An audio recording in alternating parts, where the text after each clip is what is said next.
Saudi আরবে পাঠানোর প্রলোভনে ময়মনসিংহের ফুলবাড়িয়ার দুই ব্যক্তির কাছ থেকে নেওয়া হয় ১২ লাখ টাকা। দেয়া হয় ভিসা ও বিমান টিকিটও, তবে সবই ছিল ভুয়া।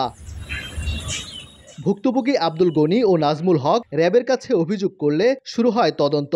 অবশেষে বৃহস্পতিবার রাত ১টার দিকে গাজীপুরের জয়দেবপুর থেকে অভিযুক্ত একই উপজেলার শফিকুল ইসলামকে আটক করে র্যাব ১৪। শুক্রবার দুপুরে র্যাব ১৪ সদর দপ্তরে এক প্রেস ব্রিফিংয়ে বিষয়টি জানান অধিনায়ক নয়মুল হাসান।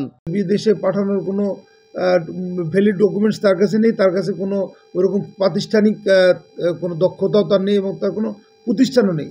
সে জাস্ট প্রতারণা করে মানব পাচারের একটা প্রক্রিয়ার মধ্যে জড়িত।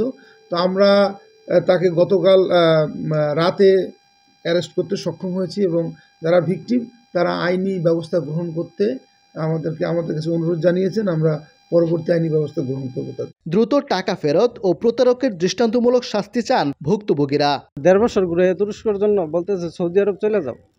আমি বলতেছি আচ্ছা ঠিক আছে, তুরস্ক যেহেতু ভিসা হচ্ছে না, আপনার দোষ দেওয়ার কিছু নাই। দাবে দাবে টিকিট দিয়ে আর কি দোকান বিক্রি করাইছে। আমার একটা মোটর সাইকেল ছিল, মানে ইনকামের যত সুইচ ছিল সব কিছু আমাকে মানে বিক্রি করাই দিছে।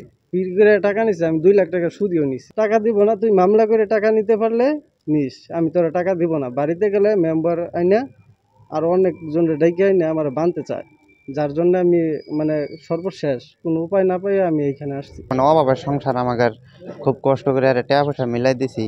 মেলা দিন যাবৎ ঘুরে গড়াইয়া ফাটাইলো না।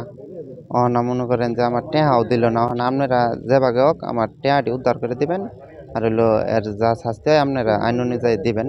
র্যাব জানিয়েছে এসব ঘটনায় অভিযুক্তের বিরুদ্ধে নেওয়া হচ্ছে আইনানুগ ব্যবস্থা। সেই সঙ্গে প্রতারক চক্রের অন্যদের গ্রেফতারেও চলছে অভিযান।